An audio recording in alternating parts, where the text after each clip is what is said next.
मेरा नाम अंजना है। मेरा मूड बहुत ख़राब था क्योंकि आज मेरे लिए रिश्ता आया था। मैं अभी शादी नहीं करना चाहती थी। मेरा शुरू से ही ड्रीम था कि मेरा रिश्ता किसी अमीर घर से आए। मेरी जिस लड़की से शादी हो वो बहुत ही अमीर हो, मुझे बहुत खुश रखे। क्योंकि हमेशा मैंने अपने माता पिता से जो डिमांड की थी, उन्होंने मेरी उस डिमांड को कभी पूरा ही नहीं किया था।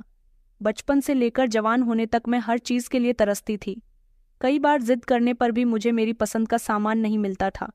मुझे अच्छे कपड़े पहनने का, बनने संवरने का बहुत शौक था। मगर माँ कहती थी कि हम फिजूल खर्ची नहीं करते, और अब तो वो चाहती थी कि वो जल्द से जल्द मेरी शादी कर दे। हम 3 बहनें थीं। मेरी दोनों बहनों की भी शादी जल्दी कर दी गई थी। मेरी दोनों बहनों की जहाँ शादी हुई थी वो मामूली से लोग थे।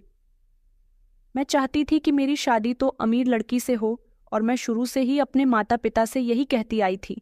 लेकिन अब जो मेरे लिए रिश्ता आया था, पता नहीं वो कैसे लोग थे। मुझे उम्मीद थी कि मेरे मम्मी पापा ने मेरे लिए ऐसा ही परिवार देखा होगा जैसे मेरे दोनों बहनों का है। मेरी दोनों ही बहनें मामूली से घर में शादी करके गई हैं। उनके पति भी सिर्फ मामूली सी शक्ल के ही हैं। मैं नहीं चाहती थी कि मेरी शादी भी मेरी बहनों के जैसे ही ससुराल में हो। मेरी तो सोच ही बहुत अलग थी। मैं स्कूल से जब घर आई और मुझे पता चला कि मेरे लिए रिश्ता आया है, मैंने बिना कुछ सोचे समझे ही इनकार करना शुरू कर दिया था। मम्मी ने मुझे घूर कर देखा और कहने लगी कि लड़के वाले थोड़ी देर में आने वाले हैं, जल्दी से तैयार हो जाओ।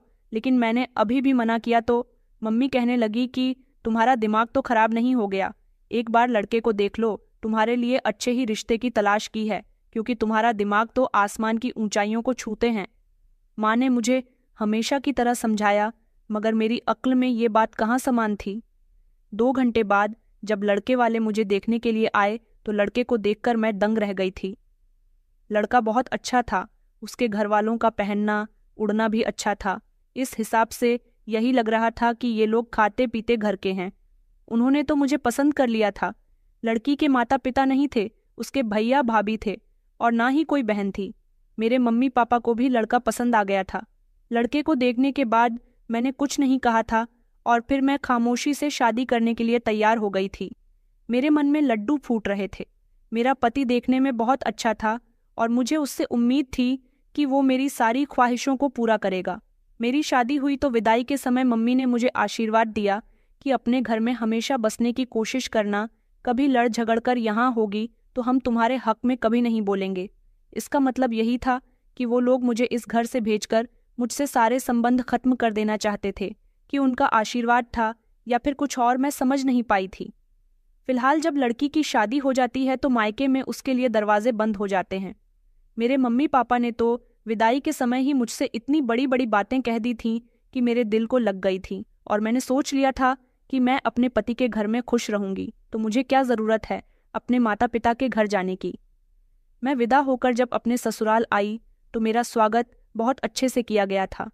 मैं बहुत खुश थी। मेरे ससुराल का घर काफ़ी बड़ा था। घूंघट की आड़ से मैं अपने घर को देखकर चौंक रही थी। सबसे अच्छी बात यह थी कि मेरे सास ससुर जिंदा नहीं थे। वैसे भी मैंने टिपिकल सास ससुर के बारे में सुना हुआ था, जो बहुओं की जिंदगी में रुकावट पैदा करते हैं। मेरा घर सच में बहुत सुंदर था। मेरी जेठानी की एक ही बेटी थी जिसकी उम्र 12 साल थी। अपने चाचा की शादी पर वो भी बहुत होश थी। वो मेरे बराबर में आकर बैठ गई थी और मेरी खूबसूरती की तारीफ करने लगी। मैं दुल्हन बनकर बहुत अच्छी लग रही थी। मेरी आंखों में ढेर सारे सपने थे कि जो ऐश मुझे अपने घर पर नहीं मिला वो मुझे यहाँ ज़रूर मिलेगा। मैं यहाँ पर अपने पति से अपने सारे नखरे पूरे करवाया करूँगी। मेरी जेठानी का बिहेवियर मेरे साथ बहुत अच्छा था। उन्होंने ही अपने देवर की शादी की थी। वह बहुत खुश थी। उन्होंने कहा कि मेरा देवर मेरी औलाद की तरह है, मैंने उसका बहुत ख्याल रखा है। अब तुम उसका ख्याल रखने वाली आ गई हो। मुझे मेरे कमरे में भेज दिया गया था। मैं कमरे में गई तो मैंने अपना घूंघट हटाकर चारों तरफ गौर से देखा था। मेरे कमरे को सफ़ेद और लाल फूलों से बहुत अच्छी तरह से सजाया गया था। मैं मन ही मन बहुत खुश हो रही थी। इतनी ही देर में मुझे दरवाज़ा खुलने की आवाज़ आई। मैंने झट से अपना घूंघट नीचे किया और मैं नज़र झुकाकर बैठ गई थी। मेरा पति जब मेरे बराबर में आकर बैठा तो मुझे बहुत खुशी महसूस हो रही थी। मेरे पति ने मुझसे बात करने की कोशिश की और फिर उसके बाद उसने मुझे मुंह दिखाई का तोहफा दिया।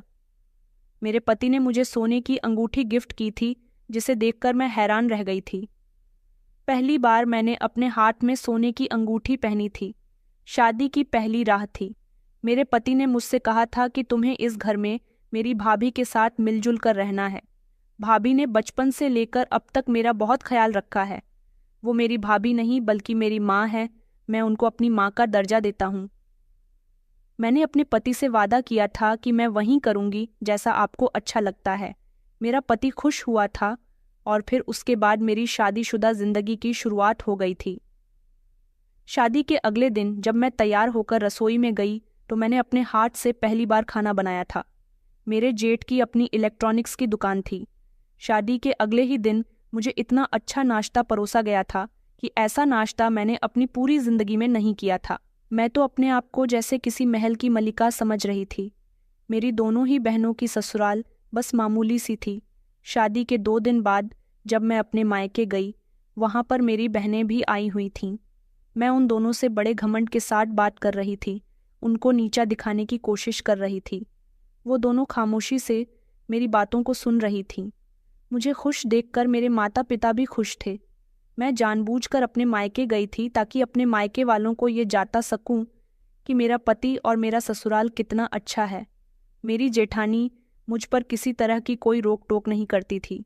मेरी शादी को धीरे धीरे 1 हफ्ता होने वाला था। हम सब लोग एक साथ बैठे बातें कर रहे थे। मेरी जेठानी ने बातों ही बातों में कहा कि अरुण, तुम कब जा रहे हो? ये बात सुनकर मैं सोच में पड़ गई। मुझे लगा शायद हम दोनों कहीं हनीमून पर जा रहे हैं। मैं मन ही मन मुस्कुराने लगी थी और सोच रही थी कि पता नहीं मुझे अरुण कहाँ लेकर जाएंगे। लेकिन जब मेरे पति ने पलटकर उन्हें जवाब दिया और कहा कि जी भाभी, मैं 2 दिन के बाद ही यहाँ से निकलने वाला हूँ। कंपनी से तो बार बार फ़ोन आ रहे हैं। मैंने सोचा कि मैं अभी कुछ दिन और अंजना के साथ गुजार लेता हूँ। मैंने चौंक कर कहा कि कौन सी कंपनी और अब कहाँ जा रहे हैं? मेरे इस सवाल पर मेरी जेठानी कहने लगी कि अरुण ने तुम्हें नहीं बताया कि अरुण शादी के बाद मुंबई जाने वाला है। मैं कहने लगी कि मुंबई में क्या है? मेरे पति हंसने लगे और कहने लगे कि मुझे माफ़ करना अंजना, मैं तुम्हें बताना भूल गया था। दरअसल शादी से पहले मैंने अपनी सारी जिंदगी मौज मस्ती में ही गुजार दी है। मैंने कभी पैसे कमाना जाना ही नहीं, लेकिन अब भैया भाभी ने मेरी शादी तुमसे करवा दी है। अब मुझ पर जिम्मेदारी आ गई है। मैं भला कब तक भैया के पैसों पर अपनी जिंदगी गुजारता रहूंगा? अब मुझे अपने पैरों पर खड़ा होना चाहिए। इसीलिए मैंने शादी से पहले ही अपनी नौकरी की बात कर ली थी। इस शहर में तो मेरी नौकरी कहीं नहीं लग पा रही थी, तो मैंने सोचा कि मैं बाहर ही चला जाता हूँ। मैं बाहर जाकर तुम्हारे लिए पैसे कमाऊंगा भैया। यहाँ पर भी मेरे लिए नौकरी तलाश करते रहेंगे। जैसे ही मेरे लिए उन्हें अच्छी नौकरी मिल जाएगी, वो मुझे फौरन ही यहाँ पर बुला लेंगे, लेकिन तब तक के लिए तो मुझे वहाँ पर ही जाना होगा ना। मैं तो अरुण की इस बात पर शॉक्ड रह गई थी कि क्या वो पहले कोई काम नहीं करता था। मैंने अपने पति से कहा, तो क्या हुआ? ये सब कुछ आपका नहीं है? मेरा पति कहने लगा कि नहीं, ये सब कुछ मेरा नहीं है, ये सब कुछ मेरे भैया का है। लेकिन भैया ने मुझे अपनी औलाद बनाकर पाला है। उनका कहना है कि जो कुछ मेरा है वो तुम्हारा भी है। अरुण की बात सुनकर मेरा तो मूड ही खराब हो गया था। मेरी जेठानी कहने लगी कि तुम्हें परेशान होने की ज़रूरत नहीं है। जब तक तुम लोग चाहो हमारे घर में रह सकते हो। अरुण की अच्छी नौकरी लग जाएगी। अरुण पैसे कमाने लगेगा तो अपना घर भी खरीद लेगा।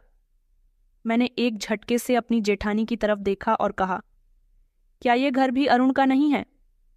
वो कहने लगी कि ये घर तो मेरे पापा ने मुझे दहेज में दिया था। दरअसल जो हमारी ससुराल थी, जिसमें मैं शादी करके आई थी, उस घर को हम लोगों ने बेच दिया था, क्योंकि मेरे ससुर की बहुत ज़्यादा तबीयत खराब थी। उनको बचाने के लिए हमने अपना घर तक दांव पर लगा दिया था। उनका इलाज करवाया, उनको बचाने की हर हद तक कोशिश की, मगर ससुर जी इस दुनिया से ही चले गए। घर बिकने के बाद हम लोग इस घर में शिफ्ट हो गए थे। अब मैं अपने देवर को अकेला तो नहीं छोड़ सकती थी, इसलिए मैं अरुण को भी यहाँ लेकर आ गई। अरुण बिल्कुल मेरे लिए मेरे छोटे भाई की तरह है। उस हिसाब से तुम भी मेरी छोटी बहन हुई। ये घर तुम्हारा भी है। मुझे उम्मीद है अरुण अपनी मेहनत और कामयाबी से सब कुछ ठीक कर लेगा। अपनी जेठानी की बात सुनकर तो मुझे अपनी शादीशुदा जिंदगी भी बुरी लगने लगी थी। तो क्या जो मैं समझ रही थी वो सब कुछ दिखावा था? इस घर में लगा हुआ पैसा, इस घर की हर एक चीज़ मेरी नहीं बल्कि मेरी जेठानी की थी। मुझे तो लगा था कि दोनों भाइयों ने मिलकर इस घर को बनाया होगा, लेकिन ये घर तो मेरी जेठानी अपने दहेज में लेकर आई थी। मुझे अपनी किस्मत बुरी लग रही थी और उसे भी बुरा लग रहा था। मुझे मेरा पति, जिसका यहाँ कुछ तो था नहीं, बल्कि वो मुझे इन लोगों के टुकड़ों पर छोड़कर भी जा रहा था। मैं तो अपने पति से बहुत नाराज़ हुई थी। मैं उसी समय उठकर अपने कमरे में आ गई थी। मेरे पीछे पीछे मेरा पति आया और कहने लगा कि चलो, हम दोनों कहीं बाहर घूमने चलते हैं। मैंने अपने पति को झिड़क दिया और कहा कि मुझे कहीं नहीं जाना। मैं उनको गुस्सा दिखाने लगी थी। वो समझ नहीं पा रहे थे कि मैं किस चीज़ का गुस्सा कर रही हूँ। फिर उन्हें समझ आया तो उन्होंने मुझे पीछे से पकड़ लिया और कहने लगे कि अच्छा, तुम मेरी दूरी बर्दाश्त नहीं कर सकती, इसलिए मुझे नखरे दिखा रही हो। देखो, मैं वहाँ जाऊँगा तो तुम्हारे लिए पैसे भेजता रहूँगा। मैंने कहा, तुम सारी जिंदगी यहाँ रहे हो तो शादी के बाद भी काम करने के लिए दूर क्यों जा रहे हो? सारी जिंदगी तुम्हारे भाई ने तुम्हें घर बिठाकर खिलाया है ना, तो क्या शादी के बाद वो तुम्हें और तुम्हारी पत्नी को घर बिठाकर दोबारा से नहीं खिला सकते? मेरा पति कहने लगा कि नहीं, अब मैं ऐसा नहीं कर सकता। अब मैं जिम्मेदार हो गया हूँ। शादी से पहले की बात और होती है और शादी के बाद कुछ और बात होती है। अब तुम मेरी जिंदगी में शामिल हो गई हो। पहले मैं अकेला था, अब हम दो हो गए हैं, और फिर भगवान ने कभी हमें खुशी दिखाई तो हम 2 से 3 और 3 से 4 और 4 से 5 भी हो सकते हैं। क्या सारी जिंदगी भैया मेरी और मेरे पूरे परिवार की जिम्मेदारी उठाते रहेंगे? मुझे ये सब अच्छा नहीं लगेगा। मेरा पति मुझे बहुत अच्छी तरह से समझा रहा था, लेकिन मुझे तो बहुत गुस्सा आ रहा था। वो मेरा मूड ठीक करने के लिए मुझे घर से बाहर ले गया था। मेरी मर्जी नहीं हो रही थी कि मेरा पति मुझे छोड़कर जाए। मैं जो अपने घर की हर चीज़ पर इतना उछल रही थी, अब मेरे सारे अरमान ठंडे पड़ गए थे। मुझे कुछ भी अच्छा नहीं लग रहा था। मैंने अपने पति से कहा भी था कि मुझे अकेला छोड़कर मत जाओ, मगर मेरा पति बार बार मुझे समझा देता कि मैं यहाँ इस घर में अब बिना नौकरी के नहीं रह सकता। मेरा पति कुछ दिनों बाद ही मुझे छोड़कर मुंबई चला गया था, जबकि हम लोग बनारस में रहते थे। उसके बिना घर में मेरा मन नहीं लग रहा था। मम्मी पापा के घर में जाना नहीं चाहती थी, क्योंकि वहाँ हर दूसरे तीसरे दिन मेरी बहनें आती रहती थीं, और मैं अपनी बहनों को ये जाहिर नहीं करना चाहती थी कि शादी के बाद तो मेरा नसीब ही फूट गया। मैं हमेशा चिड़चिड़ी सी रहती थी। मेरा पति मुझे फ़ोन करता तो मेरा उससे बात करने का भी मन नहीं करता था। इधर मेरी जेठानी मेरे साथ बहुत अच्छा बिहेवियर रखती थी, मगर मुझे उसका साथ भी अच्छा नहीं लगता था। उसकी बेटी हमेशा मेरे कमरे में आ जाती थी और जितना होता मेरे साथ वक्त बिताने की कोशिश करती थी, लेकिन मुझे तो अकेले ही अच्छा लगता था। मैं हर तरह से तंग होकर रह गई थी। शादी के बाद दिन ब दिन मेरा रूप निखरता जा रहा था। मेरा पति भले ही मेरे साथ ना था, मगर इस घर में मुझे खाने पीने को बहुत अच्छा मिलता था। एक दिन मेरी जेठानी घर में मौजूद नहीं थी। मेरे जेठ जेठानी और उनकी बेटी अपने किसी रिश्तेदार के यहाँ पर गए हुए थे और मैं अपने कमरे में आराम कर रही थी। मेरी जेठानी मुझसे कहकर गई थी कि दूध वाले भैया हैं तो उनसे दूध ले लेना। घर के दरवाजे की बेल बजी तो मैं समझ गई थी कि दूध वाले भैया ही आए होंगे। मैंने पतीला उठाया और दरवाजे पर दूध लेने के लिए चली गई। मैंने दरवाज़ा खोला तो दूध वाला कोई ज़्यादा उम्र का नहीं था, बल्कि वो एक जवान और खूबसूरत लड़का था। उसे देखकर तो मेरी नज़र उस पर टिक कर रह गई थी और वो भी मुझे बड़े गौर से देख रहा था। मैंने उसे कहा, ऐसे क्या देख रहे हो? तो वो जल्दी से घबरा गया था। वो शायद मेरी खूबसूरती देखकर दंग रह गया था। मैंने पतीला आगे किया तो उसने उसमें दूध डाल दिया और फिर वो चला गया था। उस दिन मेरे जेठ जेठानी रात के समय घर वापस आए थे, और जब वो घर आए तो मैंने देखा था कि मेरे जेठानी के हाथ में 2 शॉपर थे। मेरी जेठानी ने उसमें से एक बैग मुझे दे दिया था। उन्होंने कहा कि आज हम लोग शॉपिंग भी करते हुए आए हैं, मैं तुम्हारे लिए भी साड़ी लेकर आई हूँ। मैंने जैसे ही वो साड़ी खोलकर देखी तो वो बहुत सुंदर थी। मैं उसे देखकर खुश हो गई थी और मैंने उनको थैंक यू कहा था। मैंने कहा, दूसरे वाले शॉपर में क्या है? तो मेरी जेठानी कहने लगी कि ये मेरी साड़ी है। उन्होंने शॉपर से साड़ी निकालकर मुझे दिखाई। उनकी साड़ी देखकर मेरा चेहरा उदास हो गया था। उनकी साड़ी मेरी साड़ी से बहुत अच्छी थी। मुझे उनकी साड़ी ज़्यादा पसंद आई थी। उन्होंने मुझसे कहा, कैसी है? अच्छी है ना? ये साड़ी तुम्हारे भैया की पसंद की है। मैं अपना वाला शॉपर लेकर खामोशी से अपने कमरे में आ गई थी। मुझे बहुत गुस्सा आ रहा था। मेरा पति मुझसे फ़ोन पर बात करता तो बस उसे इधर उधर की बातें ही रहती थीं। ना तो वो कभी कोई रोमांटिक बात करता था और ना ही कभी मुझे कोई गिफ्ट वगैरह देने की बातें करता था। अगले दिन जब वही दूध वाला लड़का दूध देने के लिए आया तो मेरी जेठानी किसी काम में लगी हुई थी। उस दिन फिर से मैंने पतीला उठाया और मैं दरवाजे पर दूध लेने के लिए चली गई। दूध वाला आज फिर से मुझे बड़े गौर गौर से देख रहा था। उससे रहा नहीं गया तो उसने मुझसे पूछ ही लिया कि आप छोटे वाले साहब की पत्नी हो।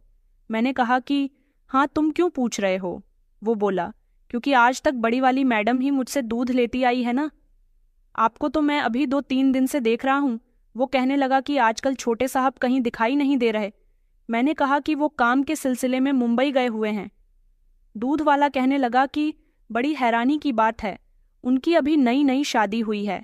ऊपर से उनकी पत्नी इतनी सुंदर है, फिर भी वो आपको यहाँ अकेला छोड़कर चले गए।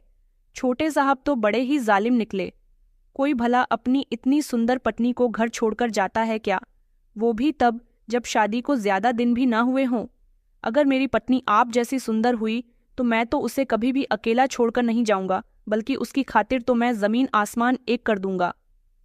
मैंने कहा, अच्छा, तुम ज्यादा बातें मत बनाओ, पतीले में दूध करो और जाओ यहाँ से। इतनी ही देर में पीछे से भाभी की आवाज लग गई थी कि किससे बातें कर रही हूँ अंजना। मैं जल्दी से अंदर आ गई और मैंने कहा कि नहीं, किसी से नहीं, बस दूध वाला किसी का एड्रेस पूछ रहा था। रात को जब मैं अकेले अपने बिस्तर पर लेटी तो मुझे उस दूध वाले लड़के की बात याद आने लगी। वो कितनी अच्छी अच्छी बातें कर रहा था और मेरी कितनी तारीफ भी कर रहा था। अभी तक इतनी तारीफ तो मेरे पति ने भी नहीं की थी। अब हर दिन मैं ही दरवाजे पर जाकर उससे दूध लेने लगी थी। दोनों के बीच बातचीत भी हो जाती थी। वो इतनी अच्छी बातें करने लगा था कि मुझे वो धीरे धीरे अच्छा लगने लगा था। वो कुंवारा था और उसका नाम कपिल था। मैं उसे दूध वाले भैया कहकर पुकारना तो उसे बड़ा बुरा लगता था। वो कहता था कि आप मुझे कपिल कहकर पुकारा करो, मुझे आपकी आवाज़ बहुत अच्छी लगती है। अब मुझे कपिल अच्छा लगने लगा था। और कुछ मर्द तो ऐसे होते हैं जो औरत की खूबसूरती देखकर उस पर अपनी नज़र डालने की कोशिश करते हैं और उसे अपनी बातों में अपना दीवाना बना लेते हैं। कपिल भी ऐसा ही था। उसने अपनी बातों से मुझे दीवाना बना लिया था। मैं बहुत सुंदर थी और वो मेरी सुंदरता देखकर हमेशा मुझसे फ्लर्ट करता रहता था। दूध देने के बहाने दरवाजे पर खड़े होकर मैं उससे काफ़ी देर तक बातें करती रहती थी। एक दिन मेरी जेठानी को मुझ पर शक हुआ तो उन्होंने मुझसे सवाल किया कि तुम दूध वाले से दरवाजे में खड़े होकर क्या बातें करती रहती हो। मैंने उनसे कहा कि मैं उससे कोई बात नहीं करती, वो खुद ही मुझसे कोई ना कोई बात करता रहता है। मेरी बात पर मेरी जेठानी ने अगले दिन कपिल को डांट लगाई और कहा कि यहाँ दूध देने आते हो तो अपना काम करो और चले जाओ, ज्यादा हमसे फ्री होने की ज़रूरत नहीं है। मेरी जेठानी ने मुझे भी समझाया था कि इससे दूर ही रहना, लेकिन मैं अब कपिल के बिना कहाँ रह सकती थी। मैंने कपिल को एक दिन खामोशी से अपना मोबाइल नंबर दे दिया था और अब मेरी उससे फ़ोन पर बात होती रहती थी। दिन में तो मैं ज़्यादातर सब लोगों के बीच होती थी, इसलिए रात को जब मैं अपने बिस्तर पर लेटती तो कपिल को फ़ोन लगा लिया करती थी और इस तरह हम लोग सारी सारी रात बातें करते रहते थे। एक बार कपिल ने मुझसे पूछा कि छोटे साहब आपके लिए वहाँ से कोई तोहफा भी भेजते हैं या नहीं। मैंने उसे मना कर दिया क्योंकि वो मेरे लिए कोई गिफ्ट नहीं भेजते थे। मैंने कहा, तोहफा तो अभी तक तुमने भी मुझे नहीं दिया है। इतने दिन हो गए हैं हमें बात करते हुए, तुम्हें मेरी कोई परवाह ही नहीं है। कपिल कहने लगा कि आप मुझे बताओ तो सही, आपको क्या चाहिए? आपके लिए तो मैं चाँद तारे भी तोड़कर ला सकता हूँ। मैंने कहा कि नहीं नहीं, मुझे चाँद तारों की ज़रूरत नहीं है, मुझे तो सोने के कंगन की ज़रूरत है।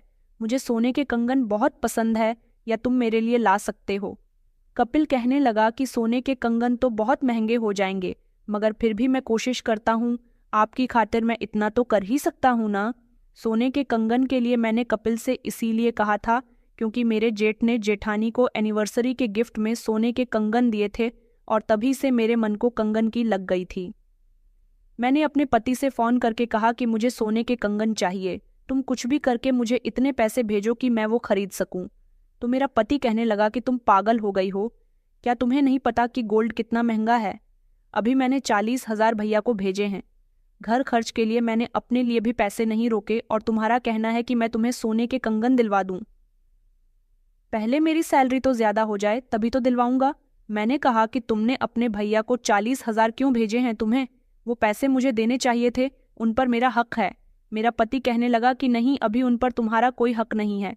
जिस दिन हम अपने घर में नहीं चले जाते तब तक मेरी कमाई पर सिर्फ मेरे भाई का ही हक है। मैंने कहा कि हम लोग उनके घर में रहते हैं तो क्या तुम्हारे पैसे भी उनके ही होंगे? मेरा पति कहने लगा कि हाँ, ऐसा ही होगा। तुम उस घर में रहती हो, उस घर का हर सामान इस्तेमाल करती हो, खाना पीना करती हो, वहां तुम्हें किसी चीज की कोई कमी नहीं है, तो फिर मैं तुम्हें क्यों सैलरी भेजूंगा? सब कुछ तो मेरे भैया करते हैं, वो सैलरी भी उन्हीं के पास जानी चाहिए ना। मैंने तो अपने माथे पर हाथ मार लिया था कि ना जाने कैसे इंसान से मेरा पाला पड़ा था। इस इंसान ने तो मुझे पाई पाई से तरसा दिया था। जिस दिन से मेरा पति मुंबई गया था, मेरे पास कुछ भी नहीं था। मैं सिर्फ अपने जेठ और जेठानी पर ही निर्भर थी। मेरा सब कुछ वही लोग किया करते थे और मुझे ये सब कुछ बिल्कुल भी पसंद नहीं था। मैं चाहती थी कि मेरे पास इतने पैसे रहा करें कि मैं अपना अच्छा बुरा खुद देख सकूं, ढेर सारी शॉपिंग करूं। पैसों का इस्तेमाल जिस तरह से चाहे मैं खुद करूं। मेरे तो बहुत सारे सपने थे जो मेरा पति मुंबई जाने के बाद चूर चूर कर चुका था। ऊपर से जिस घर में हम रहते थे, वो घर भी मेरी जेठानी की देन थी। न जाने मेरे पति का अपना क्या था। मैंने देखा था कि मेरी जेठानी के पास बहुत सारे जेवर हैं। उनकी तिजोरी जेवर से भरी रहती थी। मेरे जेठ का काम बहुत अच्छा था। मेरे जेठ चाहते तो अपने भाई को अपनी दुकान पर भी नौकरी दे सकते थे, लेकिन उनको तो हमेशा मेरे पति को जिम्मेदारियां ही सिखानी रहती थीं। मेरे जेठ जेठानी की अच्छी जिंदगी गुजरते हुए देखकर मुझे अजीब सी जलन महसूस होती थी। मेरी जेठानी की जिंदगी में सब कुछ था, लेकिन मेरी जिंदगी में कुछ भी नहीं था। इसलिए मैंने कपिल से अपना रिश्ता गहरा कर लिया था। मुझे नहीं पता था कि वो सच में मेरे लिए सोने के कंगन लेकर आएगा। मैंने तो सोचा था कि वो एक मामूली सा दूध वाला ही तो है, मगर उसने तो मुझसे फोन पर कहा था, मैंने अपनी ख्वाहिश पूरी कर दी है। अब बताओ, सोने के कंगन में कब और कैसे आपको खुद अपने हाथों से पहनाऊं? उसकी बात सुनकर मुझे अपने कानों पर विश्वास नहीं हो रहा था। मैंने उससे कहा कि तुम झूठ बोल रहे हो। वो कहने लगा कि आपको यकीन नहीं आता तो मैं कल उन्हें आपकी तरफ लेकर आ जाऊंगा। मैं तो खुशी के मारे झूम उठी थी और अगले दिन उसके आने का इंतजार कर रही थी। उसने कहा था कि वो मुझे कंगन अपने हाथों से पहनाना चाहता है, मगर मेरी जेठानी घर में होती थी और अब तो दूध भी वहीं लिया करती थी। लेकिन मुझे किसी भी तरह कपिल से मिलना था, इसलिए मैंने उसे मैसेज कर दिया था कि मैं अपने कमरे की खिड़की खोलकर रखूंगी। तुम पीछे की साइड से कमरे में आ जाना। पीछे की साइड में ही मेरा कमरा था और मेरे कमरे की खिड़की ज्यादा ऊंचाई पर नहीं थी, इसलिए कपिल आसानी से मेरे कमरे में आ सकता था। और फिर मैंने पीछे वाली खिड़की से उसे अपने कमरे के अंदर बुला लिया था। उसने मुझे वो कंगन दिखाए। वो तो बेहद खूबसूरत थे और सोने के ही बने हुए थे। वो मुझे अपने हाथ में लेकर दिखाने लगा था। जैसे ही मैंने उनको छूने की कोशिश की तो उसने अपना हाथ पीछे कर लिया था। वो कहने लगा कि नहीं नहीं, इनको पहनने की इतनी भी क्या जल्दी है, मैं इन्हें अपने हाथों से आपको पहनाऊंगा और फिर आपको मुझसे एक वादा भी करना होगा। मैंने कहा कि कैसा वादा? तो वो कहने लगा कि जिस तरह से आज आपने मुझे अपने कमरे में मिलने के लिए बुलाया है, इसी तरह से आप हमेशा मुझे अपने कमरे में बुलाती रहोगी। मैंने कहा, लेकिन ये तो खतरे से खाली नहीं है, किसी ने हमें देख लिया तो क्या होगा? वो कहने लगा कि जब किसी ने देखा तो तब की तब देखी जाएगी, मगर जैसा मैं कहता हूँ आपको वैसा ही करना होगा। मैंने उसे कहा कि अच्छा ठीक है। मैंने अपने हाथ उसके आगे कर दिए तो उसने अपने हाथों से बड़े प्यार से मुझे कंगन पहनाए थे। अगले दिन जब मैं वो कंगन पहनकर अपनी जेठानी के सामने गई तो उन्होंने मेरे हाथों पर गौर किया और कहने लगी कि ये कंगन किसके हैं और ये तुम्हें किसने दिए हैं? ये तो सोने के लग रहे हैं। अपनी जेठानी की बात सुनकर मैं बहुत डर गई थी। मेरी समझ में नहीं आ रहा था कि मैं उनको क्या जवाब दूं। वो ये बात बहुत अच्छी तरह से जानती थी कि मेरे मायके से कुछ भी नहीं आया था। मैं अभी खड़ी हुई सोच ही रही थी कि अपनी जेठानी को क्या जवाब दूं। इतनी ही देर में घर का दरवाज़ा बजा। मेरी जेठानी दरवाज़ा खोलने के लिए गई तो घर में मेहमान आए थे। मेहमानों में जब उनका ध्यान बटा तो मैं फौरन ही अपने कमरे में चली गई और कंगन उतारकर अलमारी में रख दिए।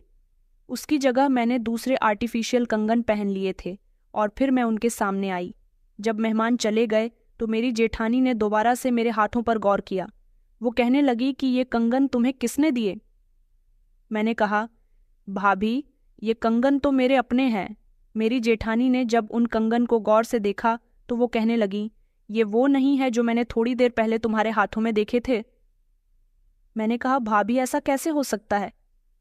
मेरे पास सोने के कंगन कहाँ से आएंगे? आपको गलत फहमी हुई होगी। मेरी जेठानी सोच में पड़ गई थी, मगर मैं उन्हें बेवकूफ़ बनाने में कामयाब रही थी। अब मैं हर दूसरे तीसरे दिन पीछे वाली खिड़की से कपिल को अपने कमरे में बुला लिया करती थी। अब वो जैसा कहता मुझे वैसा ही करना पड़ता था। मैं भी उसे जिस चीज़ की डिमांड करती वो मुझे वही चीज़ लाकर दिया करता था, लेकिन उसके बदले में मेरे साथ वक्त बिताया करता था। मुझे कपिल के साथ वक्त गुजारना अच्छा भी लगता था, क्योंकि मेरा पति तो जब से यहाँ से गया था वापस आने का ना तो नाम ले रहा था और ना ही उसको मेरी कोई फिक्र थी। वो अपने काम में इतना बिजी हो चुका था कि वो काम करता रहता था और अपने पैसे अपने बड़े भाई के अकाउंट में ट्रांसफ़र करता रहता था। इससे अच्छा तो कपिल था, जो कहने को तो दूध वाला था, मगर गांव में उसकी बहुत सारी ज़मीनें थीं, गाय भैंसें थीं। वो सुबह सवेरे अपने गांव से दूध लेकर शहर आता और यहाँ के सारे लोगों के घरों में दूध दिया करता था। कपिल को जब भी मुझसे अकेले में मिलना होता, मैं उससे कोई न कोई गिफ्ट की डिमांड कर दिया करती थी और वो मेरी खातिर सब कुछ करता था। काफ़ी देर तक वो मेरे कमरे में वक्त गुजार कर जाता था। रात को भी मैं सारी रात उससे फ़ोन पर बातें करती रहती थी। मेरा पति मुझे फ़ोन करता और अगर मेरा नंबर बिजी जाता तो मैं उसे कह दिया करती थी कि मैं अपने मायके में बात कर रही थी। मेरे पति को अभी तक मुझ पर कोई शक नहीं हुआ था। शक अगर होता तो मेरी जेठानी को होता था। कपिल मुझे जो गिफ्ट देता वो मैं अपनी जेठानी से ज़्यादातर छुपा कर रखती थी। कपिल हमेशा सोने की चैन पहनता था। मुझे उसकी वो चैन बहुत पसंद थी। एक दिन मैंने उसे कहा कि मुझे ये चैन चाहिए, ये तो बहुत सुंदर है। उसने कहा कि ठीक है, मैं आपको ऐसी ही चैन लाकर दे दूंगा, और 2-3 दिन के बाद उसने मुझे बिल्कुल उसी तरह की चैन लाकर दी थी। मैं बहुत खुश हो गई थी। मैं जब अपने कमरे के अंदर आती तब उस चैन को पहन लिया करती थी, और अगर कभी मुझे कमरे से बाहर निकलना होता तो चैन को ज़्यादातर छुपा कर ही रखती थी। मेरी जेठानी को मुझ पर और कपिल पर शक ना हो, इसलिए काफ़ी समय से मैं दरवाजे में जाकर कपिल से दूध नहीं ले रही थी। जैसे ही दरवाज़ा बजता तो मेरी जेठानी खुद ही पतीला लेकर आगे बढ़ जाती थी। जब कपिल मेरे कमरे में आता तो मैं कमरे के दरवाजे को अंदर से अच्छी तरीके से बंद कर देती थी। एक दिन मैं अपने कमरे में कपिल के साथ मौजूद थी, तभी मेरे कमरे का दरवाज़ा बजने लगा। दरवाजे पर मेरी जेठानी मौजूद थी। मैं घबरा गई कि मुझसे क्या काम आ गया उनको। मेरी समझ नहीं आया कि मैं क्या करूं। उस समय कपिल और मैं बातें कर रहे थे। मैंने कपिल से कहा कि तुम जल्दी से यहाँ से जाओ। कपिल जिस रास्ते से आया था उसी रास्ते से वापस चला गया। मैंने जल्दी से अपने बाल ठीक किए, अपना हुलिया ठीक किया और घबराकर जल्दी से कमरे का दरवाज़ा खोल दिया। मेरी जेठानी चौंकती हुई कमरे के अंदर दाखिल हुई और इधर उधर देखने लगी। मैंने कहा, क्या हुआ है भाभी, आपको क्या मुझसे कोई काम था? तो वो कहने लगी कि तुम किससे बातें कर रही थी और इतनी देर में दरवाज़ा क्यों खोला? मैंने कहा कि वो मैं अरुण से बातें करने में बिजी थी। मुझे दरवाज़ा बजने की आवाज़ नहीं आई। मेरी जेठानी कहने लगी, लेकिन अरुण का फ़ोन तो मेरे पास आया है। वो तुम्हें कब से फ़ोन कर रहा है? तुम कॉल रिसीव ही नहीं कर रही, इसलिए उसने मुझे कॉल किया और कहा कि मैं उसकी तुमसे बात करवा दूं। अपनी जेठानी की बात सुनकर तो जैसे मेरे होश उड़ गए थे। मैंने कहा कि नहीं, मैं उनका नंबर ट्राई ही कर रही थी। उनका भी नंबर बिजी जा रहा था, शायद वो आपसे बात कर रहे होंगे। मेरी जेठानी की नज़र अचानक खिड़की पर गई। वो कहने लगी कि ये खिड़की तुमने क्यों खोली है? इस खिड़की से कोई भी अंदर दाखिल हो सकता है। इसमें तो ताला लगा हुआ था, तुमने उसको खोल लिया। मैंने कहा कि जी, मुझे बहुत गर्मी लग रही थी, इसलिए मैंने खोल लिया। मेरी जेठानी कहने लगी कि कमरे में ऐसी है, तुम्हें गर्मी लग रही थी तो तुम ऐसी भी तो ऑन कर सकती थी। उन्होंने तो झट से खिड़की बंद कर दी और उसमें ताला लगा दिया। कहने लगी कि आइंदा इसे मत खोलना और अरुण से बात कर लो, वो तुम्हारे लिए परेशान हो रहा है। ये कहकर मेरी जेठानी कमरे से चली गई थी। मैंने जल्दी से गहरी सांस ली और अपने पति से थोड़ी देर फ़ोन पर बात कर ली थी। अब मुझे डर लगने लगा था कि इस खिड़की से कपिल को घर के अंदर बुलाते हुए कई दिन हो गए थे। मेरी कपिल से सिर्फ फ़ोन पर ही बात हो रही थी और वो मुझसे मिलने के लिए बेचैन हो रहा था। उसने कहा, तो अब तुम मुझे धोखा देने लगी हो। तुम मुझसे इतने सारे गिफ्ट ले चुकी हो और उसकी कीमत मुझे नहीं दे रही। मैंने कहा, अगर उस दिन हम पकड़े जाते तो बहुत बड़ी मुसीबत आ जाती। कुछ दिन और रुक जाओ। मेरी जेठानी घर से बाहर कहीं जाएंगी तो मैं तुम्हें घर के अंदर बुला लूंगी। मैं अब खिड़की से तुम्हें नहीं बुला सकती। उन्होंने उस पर ताला लगा दिया और चाबी वो अपने साथ ले गई। अब कभी कभी मैं अपनी जेठानी की जगह दरवाजे पर दूध लेने के लिए खुद चली जाती तो कपिल बार बार मेरा हाथ पकड़ता और कहता, मुझे तुमसे अकेले में मुलाकात करनी है। कुछ भी करके अकेले में मिलो। लेकिन मेरी जेठानी को काफ़ी दिन हो गए थे, वो कहीं जा ही नहीं रही थी। एक दिन रात के समय खाना खाने के बाद मेरे जेठ मेरी जेठानी से कहने लगे कि काफ़ी दिन हो गए हैं, तुम अपने मायके नहीं गई हो। तुम्हारे घर से मेरे पास फ़ोन आया था। उनकी इस बात पर मेरी जेठानी ने जवाब दिया कि मुझे अच्छा नहीं लगता। अंजना को घर में अकेले छोड़कर जाते हुए मैंने कहा, भाभी, आपको मेरी तरफ से परेशान होने की ज़रूरत नहीं है।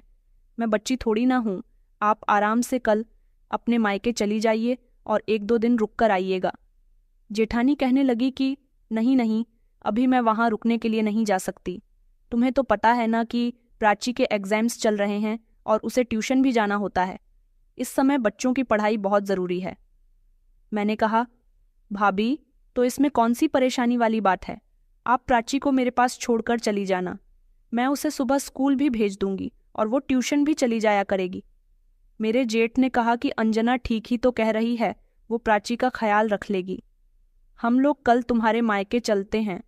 कई दिनों से तुम्हारे पापा की भी तबीयत ठीक नहीं है। मेरी जेठानी कहने लगी कि अच्छा, तो फिर कल हम लोग चलते हैं। मेरी जेठानी अपने मायके 2 दिन के लिए जाने वाली थी और तब तक मुझे उनकी बेटी का ख्याल रखना था। मेरे पास बहुत अच्छा मौका था कपिल से अकेले में मुलाकात करने का। इसलिए मैंने रात को ही कपिल को सब कुछ बता दिया था और उसने कहा था कि कल तुम 11 बजे तक यहाँ आ जाना।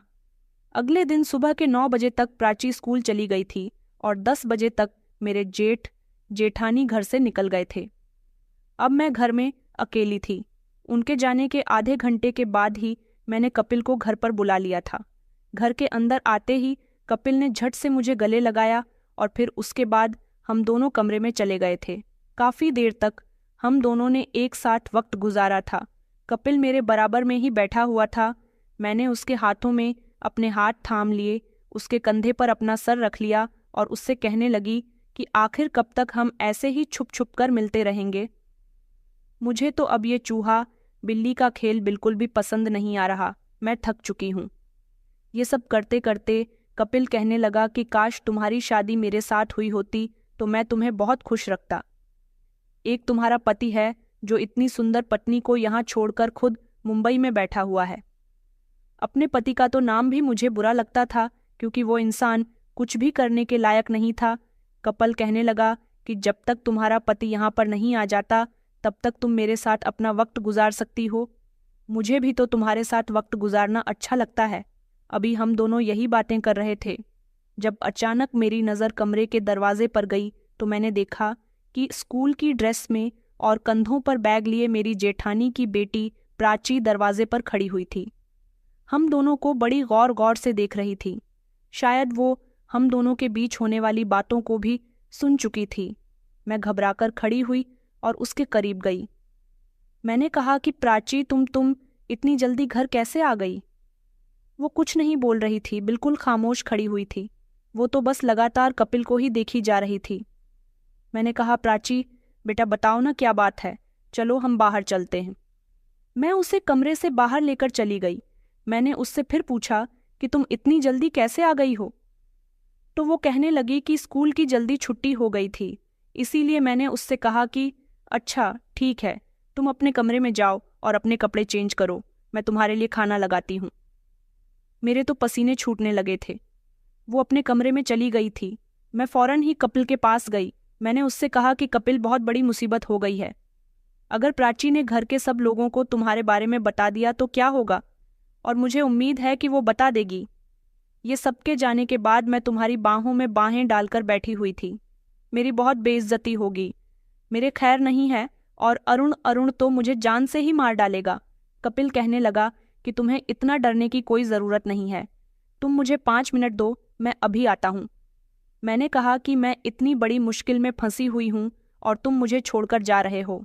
वो कहने लगा कि मैं तुम्हारी ही तो मदद कर रहा हूँ, वो घर से चला गया था, न जाने वो कहाँ गया था। मैं तो बहुत परेशान हो रही थी और इधर से उधर टहल रही थी। थोड़ी देर के बाद वो घर आया तो उसने मुझे एक दवाई का पैकेट दिया था। उसने कहा कि ये दवाई पानी में मिलाकर इस लड़की को पिला दो, बस उसके बाद मैं खुद देख लूंगा कि इस लड़की का क्या करना है। मैंने कहा कि ये किस तरह की दवाई है।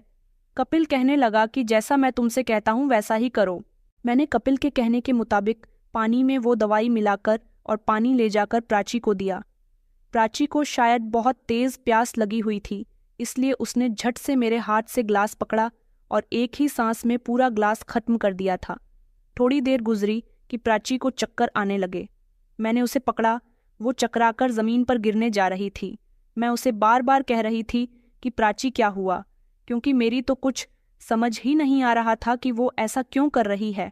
इतनी ही देर में कपिल कमरे के अंदर आया और कहने लगा कि यह लड़की बेहोश हो गई है, इसे कुछ नहीं हुआ है, तुम परेशान मत हो, मैं इसे अभी और इसी समय लेकर जा रहा हूँ। मैंने कहा, मगर तुम इसे कहाँ लेकर जा रहे हो? आखिर तुम क्या करना चाहते हो? कपिल कहने लगा कि अगर ये जिंदा रही तो तुम्हारी और मेरी सच्चाई सबके सामने खुलकर आ जाएगी। तुम्हें अगर इस राज को दबाना है तो हमें इस लड़की को रास्ते से हटाना होगा। मैंने कहा कि इसके साथ क्या करोगे? क्या तुम इसे मारना चाहते हो? वो कहने लगा कि मैं इसको नहीं मारूंगा, ये खुद ब खुद मर जाएगी और इस बारे में किसी को कुछ पता भी नहीं चलेगा। उसने कहा कि इस लड़की को बोरे में बंद कर देते हैं और इसे छुपाकर मैं किसी नदी में फेंक आता हूँ। ये लड़की मर जाएगी और किसी को पता ही नहीं चलेगा कि ये कहाँ गई और इसके साथ क्या हुआ। मैंने कहा, लेकिन अगर किसी को हमारे बारे में कुछ पता चल गया? तो कपिल कहने लगा कि किसी को कुछ पता नहीं चलेगा। अब जल्दी से तुम कोई बड़ा सा बोरा लेकर आओ। मैंने बोरा लाकर कपिल को दे दिया था। कपिल ने प्राची को बोरे में बंद किया और अपनी गाड़ी में ले जाकर वो उसे नदी में फेंक आया था। मैं बहुत घबराई हुई थी, मेरी कुछ समझ नहीं आ रहा था कि मैं क्या करूं। कपिल भी दोबारा घर वापस नहीं आया। मैंने उसे फ़ोन किया तो वो कहने लगा कि अब सारी सिचुएशन को तुम हैंडल करो, मुझे जो करना था मैंने कर दिया। शाम के 4 बज चुके थे। वो बेचारी बच्ची मेरे चक्कर में अपनी जान की बाजी हार चुकी थी। मैंने जल्दी से अपनी जेठानी को फ़ोन किया और उनको बताया कि शाम के 4 बज चुके हैं, प्राची अभी तक स्कूल से घर वापस नहीं आई। ये खबर सुनकर वो लोग घबरा गए थे और 1 घंटे बाद ही वो दोनों फौरन घर वापस आ गए। वो उसके लिए बहुत परेशान हो रहे थे। मेरे जेठ फौरन ही उसे स्कूल में तलाश करने के लिए चले गए तो वहाँ पर पता चला कि वो तो छुट्टी के समय यहाँ से निकल गई थी। मेरी जेठानी का तो रो रोकर बुरा हाल हो चुका था। प्राची उनकी इकलौती बेटी थी, वो उससे बहुत प्यार करती थी और मेरे जेठ अपनी बेटी को ढूंढते ढूंढते थक गए थे। मेरे जेठ ने अपनी बेटी की गुमशुदगी की कंप्लेंट पुलिस में भी दर्ज करवा दी थी। इस दौरान कई दिनों तक मैंने कपिल से कोई कीन अटैक नहीं किया था। अपनी भतीजे के गायब होने की खबर सुनकर 2 दिन बाद मेरा पति भी वापस आ गया था, क्योंकि घर के सभी लोग बहुत ज़्यादा परेशान थे। उनके साथ साथ भी मुझे परेशान होने की एक्टिंग करनी पड़ रही थी और मैं सबको तसल्ली दे रही थी ताकि किसी को मुझ पर शक ना हो। मुझे बहुत ज़्यादा डर लग रहा था कि ये सब कुछ क्या हो गया। प्राची को उसके स्कूल में, उसके रिश्तेदारों के यहाँ, उसके दोस्तों के यहाँ, बल्कि आस पड़ोस में भी हर तरफ ढूंढ लिया गया था। प्राची का कोई पता नहीं चल सका था। इधर मैं अपने पति के आने के बाद सारा वक्त अपनी जेठानी के साथ गुजारती थी ताकि मेरे पति को ये ना लगे कि मैं ज़्यादातर पहले अपने कमरे में ही बंद रहा करती थी और इस समय मेरी जेठानी को मेरी ज़रूरत भी थी, क्योंकि रोते रोते उनकी तबीयत खराब हो गई थी। इसी तरह 25 दिन गुजर गए थे और प्राची के बारे में कुछ भी पता नहीं चल सका था। जिंदगी जब रूटीन पर आई तो कपिल भी हमारे यहाँ दूध देने के लिए आने लगा था। अब घर के सारे काम मैं ही करती थी, क्योंकि मेरी जेठानी को तो अपना कोई होश ही नहीं था। सारे दिन घर के काम करते करते मैं थक कर रह जाती थी। मेरा पति अभी मुंबई नहीं जा रहा था। मैं चाहती थी कि वो जल्द से जल्द मुंबई चला जाए और उसके बाद मैं कपिल के साथ दोबारा से अपनी नज़दीकियां बढ़ानी शुरू कर दूं। कपिल भी मुझसे बात करने के लिए और मुझसे मिलने के लिए बेचैन हो रहा था। घर में इस दौरान मेरा पति था। मैं उससे फ़ोन पर भी बात नहीं कर सकती थी। एक दिन कपिल ने मुझे फ़ोन किया। वो मुझे ब्लैकमेल करने लगा कि अगर तुमने मुझसे मुलाकात नहीं की तो अच्छा नहीं होगा। मैंने कहा कि मैं तुम्हें घर में नहीं बुला सकती और मैं तुमसे फ़ोन पर भी बात नहीं कर सकती। तुम्हें नहीं पता कि मेरा पति आया हुआ है और तुम मुझे ब्लैकमेल क्यों कर रहे हो? प्राची की जान तुमने ली है। मुझे तो पता भी नहीं था कि तुम क्या करने वाले हो और अब तुम मुझे ब्लैकमेल कर रहे हो। वो कहने लगा कि ये सब कुछ किया तो मैंने तुम्हारी खातिर ही है ना। अगर तुम मुझे नखरे दिखाओगी तो मैं सारा इल्ज़ाम तुम पर लगा दूंगा, इसलिए बेहतर यही होगा कि कल मुझसे मिलने के लिए आ जाना। मेरी समझ नहीं आ रहा था कि मैं क्या करूं। मैंने कपिल से मना भी किया था कि मैं नहीं आ सकती, मगर वो मेरी बात समझने के लिए तैयार नहीं था, इसलिए मजबूरन मुझे अपने पति की आंखों में धूल झोंक कर कपिल से मिलने के लिए जाना ही पड़ गया था। मैंने घर से बहाना बनाया कि घर पर मेरी माँ की तबीयत खराब है, मैं उनसे मिलने के लिए जा रही हूँ। कपिल ने मुझे एक होटल में बुलाया था। वहाँ जब मैं उससे मिलने के लिए गई तो वो कमरे में मौजूद था। थोड़ी ही देर हुई थी कि अचानक कमरे का दरवाज़ा बजने लगा। कपिल ने जैसे ही कमरा खोला तो कपिल को धकेलता हुआ अरुण कमरे के अंदर आया था। अरुण को वहां देखकर मेरे पैरों तले से जमीन निकल गई थी कि अरुण को कैसे पता चला कि मैं यहाँ कपिल के साथ हूँ। अरुण ने वहीं पर कपिल को मारना पीटना शुरू कर दिया। पुलिस भी वहां पर आ गई थी। पुलिस को देखकर तो मैं थर थर कांपने लगी थी। मेरी समझ नहीं आ रहा था कि ये सब कुछ क्या हो रहा है। मेरे जेठ जेठानी भी वहां पर आ गए थे। मेरे पति मेरे करीब आए और उन्होंने मेरे मुंह पर जोरदार थप्पड़ मार दिया था। उन्होंने गुस्से से कहा कि इसे भी अरेस्ट कर लिया जाए। मैंने कहा कि आखिर ये सब हो क्या रहा है, तुम ये क्यों कर रहे हो? अरुण, मैंने कुछ नहीं किया। अरुण कहने लगा कि मैंने कब कहा कि तुमने कुछ किया है? तुम तो यहाँ अपने आशिक से मिलने के लिए आई थी ना, मुझे देखकर अब डर रही हो। मैं रोने लगी थी क्योंकि मैं बहुत डर गई थी। मेरी जेठानी कहने लगी कि मुझे तुम पर काफ़ी दिनों से शक था। मुझे लगता था कि तुम्हारा किसी के साथ अफेयर चल रहा है, क्योंकि अक्सर मैंने तुम्हारी आवाज़ तुम्हारे कमरे से आती हुई सुनी थी और उस समय तुम्हारा पति मुझे फ़ोन कर दिया करता था। कहता था कि तुम्हारा नंबर बिजी जा रहा है। तुम अगर अपने पति से भी बात नहीं करती थी तो किससे करती थी? इस बात का पता मैंने कई बार लगाने की कोशिश की, मगर मैं हर बार नाकाम रही। मैंने ये बात अरुण को भी कई बार बताई तो उसको मेरी बात पर यकीन नहीं आया था। लेकिन प्राची के गायब होने के बाद जब अरुण आ गया और कुछ समय के बाद उसकी नज़र अलमारी पर पड़ी तो उसे अलमारी से तुम्हारा वो सामान मिला था जो तुम्हें ये कपिल दिया करता था। वो सामान खामोशी से अरुण ने तुम्हारी अलमारी से गायब कर लिया और वो मेरे पास लेकर आया। ये सामान तुम्हें किसने दिया था? मैं अब भी नहीं समझ पाई थी क्योंकि वो बहुत कीमती सामान था। इसीलिए शक आना तो बहुत मामूली सी बात है, मगर उसमें से एक चीज़ ऐसी थी जिसे मैं फौरन ही पहचान गई थी। वो थे वो कंगन जिनके बारे में तुमने मुझसे झूठ बोला था और मुझे बेवकूफ़ बनाया था। बस उसी दिन से अरुण ने तुम पर नज़र रखनी शुरू कर दी थी। लेकिन जब कई दिनों के बाद कपिल दूध लेकर आया तो कपिल की मुलाकात अरुण से हुई। उसने उस सामान में से सेम मिलती हुई चैन कपिल के गले में देखी तो अरुण को यकीन हो गया था कि हो ना हो ये दूध वाला ही है जिससे तुम बात करती हो। इसलिए अरुण और मैं तुम पर नज़र रखने लगे थे। लेकिन आज जब तुम खामोशी से कपिल से फ़ोन पर बात कर रही थी तब भी मैंने तुम्हें बात करते हुए देख लिया था और तुम्हारी सारी बातें भी सुन ली थीं, जिसमें तुमने मेरी बेटी के बारे में भी बातें की हैं। इसलिए मैं और कपिल तुम्हारा पीछा करने के लिए मजबूर हो गए और हमने पुलिस को भी बुला लिया, ताकि अब पुलिस तुमसे अपने तरीके से पूछताछ करे कि तुमने मेरी बेटी के साथ क्या किया। मेरी आंखों में आंसू आ गए थे। मैंने अभी भी कहा कि मेरी कोई गलती नहीं है, जो कुछ किया है वो कपिल ने किया है। मेरी इस बात पर कपिल को गुस्सा आ गया। कपिल चिल्लाते हुए कहने लगा कि मैंने तो तुम्हारे ही राज पर पर्दा डाला है, तुम्हें ही तो मैं बहुत अच्छा लगता था और कितने समय से तुम मुझे लूट रही हो। एक मुलाकात के बदले हर बार मैं कोई न कोई कीमती चीज़ मंगाती थी। मैं तुमसे मिलना बंद नहीं कर सकता था, इसीलिए मैंने उस बच्ची को नदी में फेंक दिया। ये बात सुनकर तू जैसे मेरी जेठानी ने अपने मुंह पर हाथ लगा लिया था और मेरे जेठ को बहुत गुस्सा आया। वो जल्दी से कपिल के पास गए और उन्होंने उसका गिरबान पकड़ लिया। पुलिस वालों ने उन दोनों को अलग करवाया था। फिर पुलिस ने कहा कि अब जो भी बात है दोनों खामोशी से बता दो। मैंने रोते हुए बताया कि मैं और कपिल घर में एक दूसरे के साथ अकेले थे। उसी समय प्राची ने हमें देख लिया था। प्राची हम दोनों के बारे में किसी को बता ना दे, इसलिए ऐसा हो गया। मेरी जेठानी को बहुत गुस्सा आया। वो मेरे करीब आई और कहने लगी कि मैं तो तुम्हें अपनी बहन मानती थी, मगर तुमने अपने आशिक के साथ मिलकर ये क्या कर दिया? तुम लोगों के चक्कर में मेरी बेटी की जान चली गई। आखिर मेरी मासूम सी बच्ची की क्या गलती थी? मेरा पति भी बहुत गुस्से में था। उन्होंने कहा कि मैं तो तुम्हारी ही जिंदगी संवारने के लिए मुंबई चला गया था।